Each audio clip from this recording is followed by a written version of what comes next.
எல்லாருக்கும் தமிழ் புத்தாண்டு நல்வாழ்த்துக்கள். இன்றைக்கி டே வந்து 4 o'clock ஸ்டார்ட் ஆச்சு. காலையில் எழுந்து குளிச்சுட்டு ஃபஸ்ட்டு விளக்கு ஏற்றிட்டு அதுக்கப்புறமா வந்து பிள்ளையார் பூஜை பண்ணினேன். பிள்ளையார் பூஜை பண்ணிவிட்டு அப்புறம் இருக்கிறதுல வந்து பிள்ளையாருக்கு வந்து பூ போட்டுட்டு மற்ற எல்லா சாமிக்கும் படத்துங்களுக்கு எல்லாத்துக்கும் பூ போட்டாச்சு. அப்புறம் குலதெய்வத்துக்கும் பெருமாளுக்கும் விளக்கு ஏற்றினேன். காமாட்சி அம்மன் விளக்கு ஏற்றியாச்சு. சரி, முருகர்லாம் இருக்காங்க இல்லையா, அவங்களுக்கெல்லாம் பூ போட்டுட்டு எல்லாத்துக்கும் பூ போடணும். எல்லாத்துக்கும் பூ போட்டுட்டு அதுக்கப்புறமா அப்படியே முதல்ல பிரம்ம முகூர்த்த விளக்கு ஏற்றலாம் அப்படின்ட்டு. இன்றைக்கி ரொம்ப நாளாக ஆசை பிரம்ம முகூர்த்தம் 21 days ஸ்டார்ட் பண்ணணுன்னு. இன்றைக்கி ஒரு வழியாக ஸ்டார்ட் பண்ணியாச்சு. அப்படியே காலையிலேயே இன்றைக்கி தமிழ் புத்தாண்டுன்றதுனால அந்த மாப்பழா வாழை முக்கனியும் பார்த்தாச்சு. அடுத்து பிரம்ம முகூர்த்த விளக்கு போட ரெடி பண்ணிகிட்ருக்கேன். பிரம்ம முகூர்த்த விளக்குக்கு வந்து 5 விளக்கு போடணும்.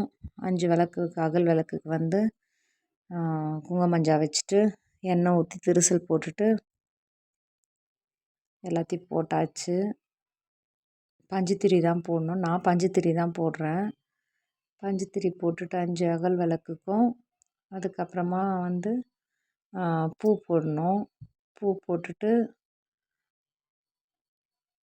எனக்கு வந்து கிச்சன் வந்து சின்னதாக, பூஜை ரூம் வந்து சின்னது, அதனால் கிச்சன் டேபிள் மேலே வச்சு தான் ஏற்றி நான் பூஜை ரூம் கிட்ட வைப்பேன். 5 விளக்கு ஏற்றியாச்சு. ஏற்றிட்டு நேராக நம்ம பூஜை ரூமில் எடுத்துகிட்டு போய் சாமிக்கு காட்டிட்டு எல்லா சாமிக்கும் காட்டி நம்ம வேண்டுதலை நம்ம சாமிக்கிட்ட வந்து வச்சுருக்கோம். அப்புறமா வந்து அப்படியே கற்பூர ஆராதனையும் காட்டி டே வந்து இன்றைக்கி பயங்கரமாக அட்டகாசமாக போச்சு. நல்லபடியாக பிரம்ம முகூர்த்த பூஜையை ஸ்டார்ட் பண்ணிட்டேன். அதுக்கப்புறம் பிரம்ம முகூர்த்த பூஜையை முடிச்சுட்டு ஒரு 5:30 5:45 போல் ஆயிடுச்சு. எல்லா வேலையும் முடிச்சுட்டு அப்படியே லைட்டாக காஃபி போட்டு குடிச்சிட்டு என்னோடய மாட்டு வேலைக்கு விடிஞ்சதுக்கப்புறம் தான் போக முடியும். ஒரு 5:45 நான் போகும்போது நல்லா விடிஞ்சிருச்சு. அதுக்கப்புறமா போய் மாட்டுங்களுக்கு தண்ணியெல்லாம் எடுத்து வச்சுட்டு இன்றைக்கி சீக்கிரமாக மாடுங்களெல்லாம் ஆற்றுக்கு ஓட்டிட்டு கோவிலுக்கு போயிட்டு வரலான்னுட்டு ஃபாஸ்ட்டாக எல்லா வேலையும் முடித்தேன்.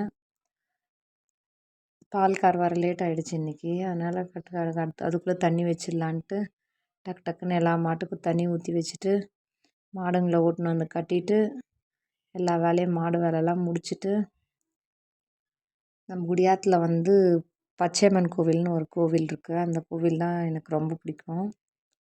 அந்த கோவிலுக்கு போய் இன்றைக்கி சாமியை வழிபட்டுட்டு வரும்போது ஒரு காயின் கொடுப்பாங்க நமக்கு. அந்த காயின் வாங்கிட்டு வந்து நான் வருஷம் என்னோடய பீரோவில் வைப்பேன். அந்த மாதிரி இன்றைக்கி போயிட்டு வந்தோம். சரி, எல்லா மாட்டுக்கும் தண்ணி ஊற்றி வச்சாச்சு. எல்லாருக்கும் இன்னொரு முறை தமிழ் புத்தாண்டு நல்வாழ்த்துக்கள்.